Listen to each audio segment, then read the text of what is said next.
اور اس کو حضور نے فرمایا ہے سیدۃ آیات القرآن، پورے قرآن مجید کی آیات کی سردار ہے یہ، اور یہ شرک فی الصفات کے ضمن میں یہ شمشیر قاطع ہے، شمشیر برہان ہے۔ اللہ لا الہ الا ہو الحی القیوم، یہ وہی ہے قل هو اللہ احد اللہ الصمد الحی، اللہ زندہ ہے، لیکن اس کی زندگی کو اپنی زندگی پر قیاس نہ کرنا۔ تمہیں خوراک کی احتیاج ہے، اسے کوئی ضرورت نہیں۔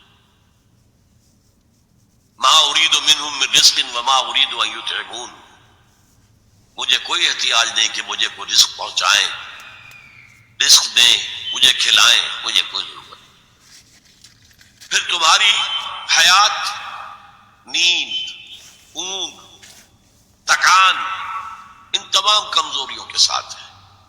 وہ الحی ہے، اپنی ذات میں خود زندہ ہے، حیات اس کی ذاتی ہے، کسی اور نے عطا نہیں کی ہے۔ ہماری تو مستعار ہے، عمر دراز مانگ کے لائے تھے 4 دن، 2 آرزو میں کٹ گئے، 2 انتظار میں۔ اور القیوم بقیہ پوری کائنات کے لیے وہی ہے، اس کو تھامے ہوئے، لا تاخذہ سنۃ ولا نوم، الحی، حیات کامل، کہ اس کو نہ نیند آتی ہے نہ اونگ آتی ہے۔ لہو ما فی السماوات و ما فی الارض، آسمان اور زمین میں جو کچھ ہے اسی کی ملکیت ہے۔ تم کسٹوڈینز ہو، تم امین ہو، یہ امانت چند روزہ نسلماس، در حقیقت مالک شے ہر شے خداس، یہاں تک کہ یہ میرا جسم بھی میرے پاس امانت ہے۔ میں کون ہوں؟ میری خودی، میری انا، میری روح جو پوزیس کرتی ہے اس بدن کو، لیکن یہ پوزیشن ملکیت کا نہیں ہے، امانت کا ہے۔ یہ امانت، یہ ہاتھ بھی امانت ہے، میری زبان بھی امانت ہے، میری آنکھیں بھی امانت ہے۔ من ذا الذی یشفع عندہ الا باذنہ، یہ یہاں پر انداز بڑا پرجلال ہے۔ کون ہے وہ جو شفاعت کر سکے اس کے دربار میں مگر اس کے اذن سے؟ کسی کا ذاتی، کسی کا زور، کسی کا اختیار نہیں ہے کہ جس کی بنا پر وہ شفاعت کرے، ہاں اللہ کے اذن سے۔ اور دوسری جگہ پر آتا ہے جس کے لیے وہ چاہے گا اور جس کو اجازت دے گا، جیسے کہ آتا ہے اما یتساءلون میں، یوم یقوم الروح والملائکۃ صفا، اور ان میں سے کوئی بھی بات نہیں کر سکے گا، کلام نہیں کر سکے گا، لا یتکلمون الا من اذن له الرحمن، سوائے اس کے جسے رحمان اجازت دے، وقال صوابا، اور صحیح بات کرے گا، کوئی غلط بات نہیں کرے گا۔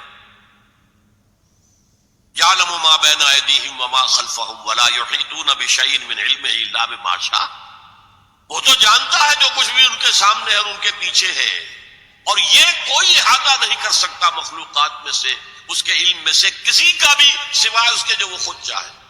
یہاں بڑے ہی لطیف انداز میں شفاعت باطلہ کے تصور کی نفی ہو گئی۔ دیکھیے، آپ کہیں جا کر کسی مجسٹریٹ سے سفارش کرتے ہیں تو کیا کہتے ہیں؟ اجی یہ فائل کے اوپر جو کچھ ہے آپ اس پر نہ جائیے، یہ گواہیاں وغیرہ جھوٹی ہو گئی ہیں، میں آپ کو بتاتا ہوں اصل بات کیا ہے۔ اللہ کے سامنے کوئی یہ کہہ سکے گا اے اللہ تیرے علم میں نہیں ہے، میرے علم میں ہے؟ یعلم ما بین ایدیہم وما خلفہم، وہ تو جانتا ہے جو کچھ ان کے سامنے اور جو کچھ ان کے پیچھے ہے۔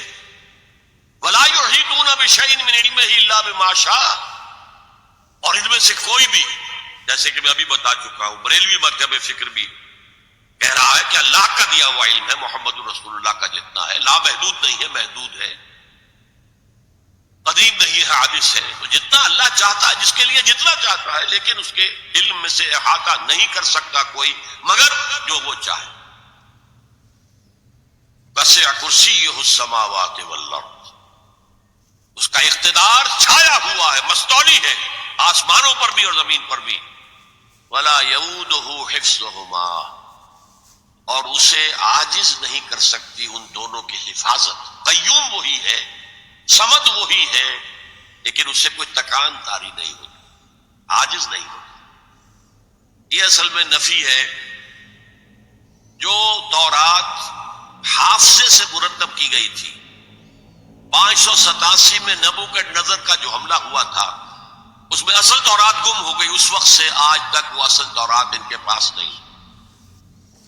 پیریڈ آف کیپٹیوٹی سے واپس آئے ہیں بیت المقدس میں سائرس کے لطف و کرم کی وجہ سے، ذوالقرنین کے لطف و کرم کی وجہ سے، پھر یادداشتوں سے لوگوں نے وہ تورات مرتب کی ہے، تو اس میں انسانی فکر شامل ہو گیا۔